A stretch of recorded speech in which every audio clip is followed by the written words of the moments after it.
사실 이 영상을 보는 학원장님들이 가장 찔릴 것 같은 얘기들을 좀 해보려고 해요. 무서운데요? 자, 하루에 5장씩 하자. 이런 식인데 이게 굉장히 위험한 방식 중에 하나예요. 프린트를 줬는데 애가 대부분 다 맞죠. 이거 당일 진도 못 나가서 그냥 지난 거 때려준 거예요. 그러니까 이게 무슨 말이냐면 네, 안녕하세요. 인지공학 박사 김성태입니다. 네, 안녕하세요. 대치동 입시 컨설턴트 이시용입니다. 오늘 많은 어머님들께서 우리 제목을 보고 들어오셨을 텐데 학원을 다닐 때 이런 학원은 절대 보내면 안 된다. 그리고 우리 아이가 지금 다니고 있는 학원이 혹시 그런 학원은 아닐까 이런 것들을 좀 확인하고 싶어서 혹은 염려가 돼서 방송을 보시는 분들이 많으실 것 같아요.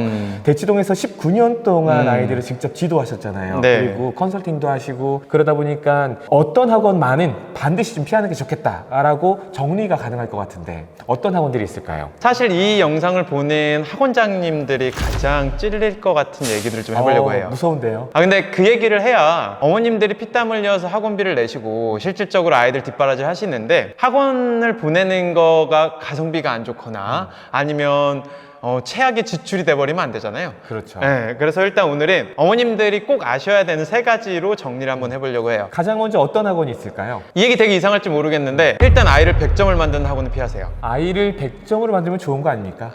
근데 네. 제가 말하는 100점이라는 건 학원에서 하는 단원 평가나 뭐 아니면 주말 테스트나 월말 평가나 뭐 여러 가지 테스트 종류들이 있을 건데 학원에서 보는 테스트는 족족 다 맞거나 하나 틀리거나 뭐 이런 식으로 운영이 되는 학원은 굉장히 좀 위험할 수 있습니다. 어머님들도 한번 생각해 보시면 학원을 왜 가죠? 실제 아이가 못하는 것들이나 문제가 있는 것들을 정확하게 발견하고 메이크업을 하고자 가는 걸 겁니다. 그런데 이 학원이 한 90% 정도는 아이들이 맞출 수 있는 문제만 준다면 이 아이는 얻는 건 10%밖에 되지 않을 거예요. 또 제가 본 경우는 이런 것도 있어요. 처음에 시험을 봤는데 애가 점수가 막 60점, 70점밖에 안 나온 거예요. 근데 이 성적표를 엄마에게 보내면 학원이 약간 애를 잘 못 가르쳤나? 이런 어떤 비난을 받을지도 모르잖아요. 그렇기 때문에 그 문제들을 다시 아이들에게 풀린 다음에 똑같은 문제로 다시 시험을 보는 거예요. 그러니까 아이들이 방금 전에 선생님이 풀어줬던 문제를 또 푸는 거니까 당연히 다 맞추는 상황이 오게 되는데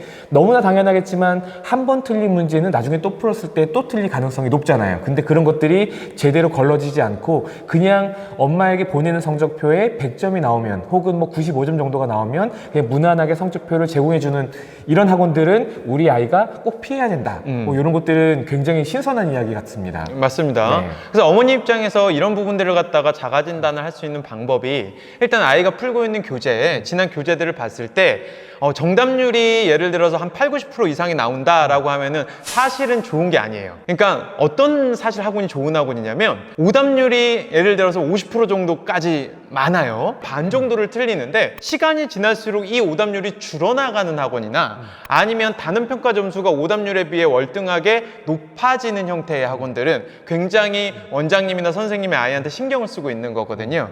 근데 처음 세팅부터 아이가 풀 수 있는 게 8, 90%가 될 수 있는 문제집을 선정해서 아이한테 실제 1, 20% 정도의 메이크업 수업만 진행되는 학원 같은 경우에는 실질적으로 선생님 입장에서도 아이를 꼼꼼하게 보기가 쉽지 않아요. 이유가 문제집을 주고 과제를 내주면 대부분 다 맞춰버리면 선생님도 이 아이가 잘한다고 생각을 하면서 사실 오답이 많은 아이들한테 신경을 더 많이 쓸 수밖에 없는 상황이 자꾸 전개되거든요. 자, 그래서 꼭 기억하세요. 100점을 만든 학원들은 옳지 않습니다. 네. 오답률이 오히려 50%인 학원이 나은데 단 그 오답률 50%가 점점 좋아지지 않는다라고 하면 그것도 문제는 있겠죠. 여기서 한 가지 좀 첨언을 하자면 예를 들어서 이제 자기 효능감이 좀 떨어진다거나 혹은 수학에 대해서 많은 어려움을 느껴서 수학 공부 좀 하기 싫어하는 아이들 같은 경우에는 또 그 아이들은 그 아이들에 맞춰서 어느 정도 또 이렇게 풀 수 있는 문제들이 좀 더 섞여 있는 문제들을 푸는 것도 또 괜찮지 않을까라고 좀 생각을 해봅니다. 자, 그 다음으로 우리 아이들이 피해야 되는 학원은 또 제가 준비를 했습니다. 지나치게 반복적으로 문제를 풀리는 학원들이 있어요. 그러니까 소위 말해서 양치기라고 하잖아요. 그래서 아이들에게 많은 문제만 반복적으로 풀리는 학원들은 또 우리 아이들이 좀 피했으면 좋겠다라고 좀 생각을 합니다. 그 이유를 먼저 말씀을 드린다면 아이들이 구몬 스타일로 같은 형태의 문제들을 반복해서 풀면서 뭔가 익숙해지는 것은 어찌 보면은 수학 공부에서 뭐 정석처럼 보이기도 할 거예요. 왜냐면 기본적으로 많은 문제를 푸는 것들은 수학 공부에 있어서 어느 정도 필요한 부분이 있기 때문에 그렇습니다. 그런데 제가 여기서 주의해야 된다고 말씀을 드리는 것은 아이가 같은 같은 유형의 문제들을 반복해서 풀다 보면 생각보다 방금 전에 풀었던 방식으로 똑같은 문제를 또 풀고 또 풀고 또 풀고 하다 보니까 생각 없이 나머지 혹은 상당 부분의 문제들을 그냥 별 생각 없이 푸는 문제 기계가 되는 이런 경향들을 많이 볼 수가 있습니다. 이건 마치 파블로프의 개와 같이 우리 아이를 잘 훈련된 강아지로 만드는 것 같아요. 많은 학원들이 이와 같은 훈련 방법으로 아이들을 지도하고 있기 때문에 이 부분에 대해서는 굉장히 면밀하게 체크를 해보시는 게 좀 필요하겠다라고 생각을 합니다. 일단 이게 학원 운영 입장에서 보면 사실은 대부분 시중 교재가 유형서잖아요. 맞아요. 그러니까 유형서를 그대로 그냥 갖다 쓴단 말이에요. 그런데 그게 싫어서 예를 들어서 하나하나 유형을 조금 다르게 해가지고 조금씩 문제에 변형을 주잖아요. 그럼 애들이 유형 하나하나 바뀔 때마다 계속 질문해요. 그러면 또 이제 학원은 운영이 힘들어요. 맞아요. 네.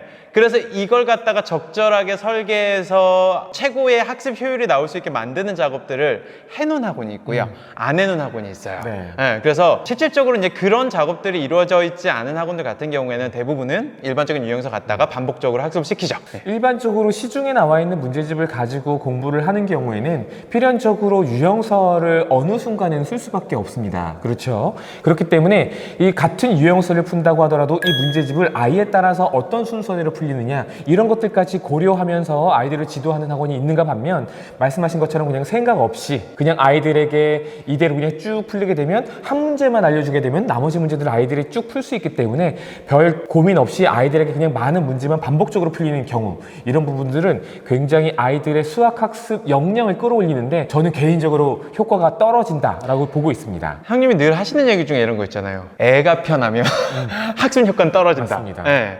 일단은 기본적으로 아이가 편하게 생각하고 공부하는 것들은 굉장히 위험합니다.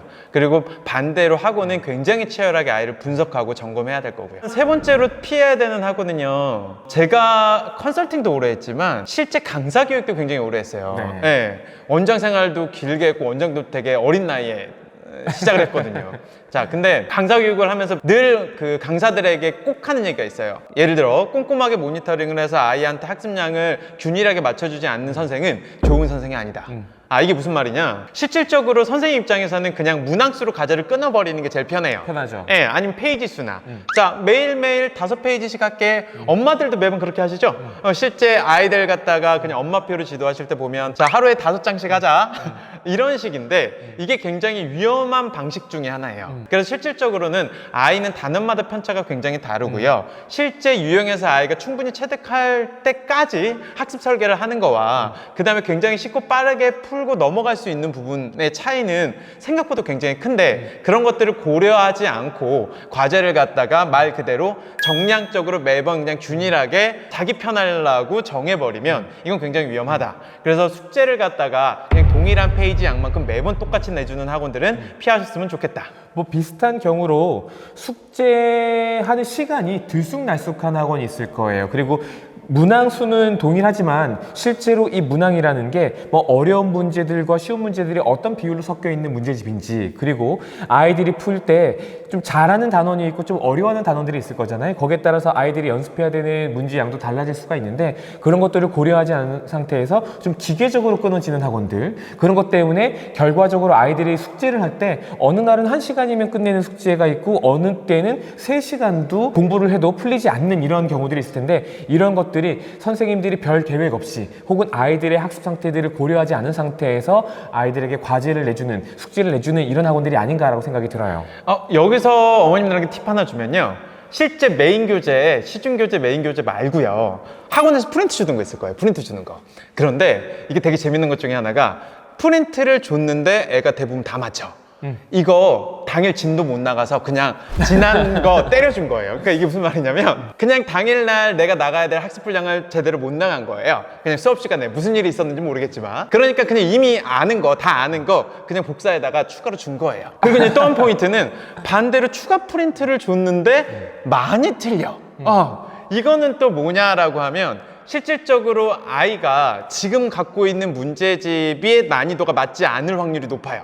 그러니까 선생님은 나름 한 단계 어려운 문제를 줬는데 실제 아이의 역량 모니터링이 정확하게 안 돼 있다라고 하면 적절선의 문제를 설계해서 주기가 어려워요. 정리하자면 아이가 프린트를 그냥 쑥쑥 다 맞춰버리는 문제도 있을 거고 굉장히 어려워하는 문제들도 있을 텐데 이 두 가지 문제가 아이들에게 주어진 데에는 여러 가지 문제들이 뒤에 숨어 있는데 첫 번째 같은 경우에는 선생님이 오늘 해야 될 거 제대로 못했기 때문에 하지만 숙제는 내보내야 되니까 여기서 또 아이들에게 고민이 되는 문제를 주게 되면 또 문제가 발생할 수 있으니 아이가 충분히 잘하는 것들을 다시 한번 정리하라고 문제를 준다. 이런 케이스라고 볼 수가 있겠고 두 번째 같은 경우에는 아이가 제대로 공부가 안 됐는지 확인이 안 된 상태에서 과제가 나갔기 때문에 그런 현상이 발생한다라고 정리할 수 있겠네요.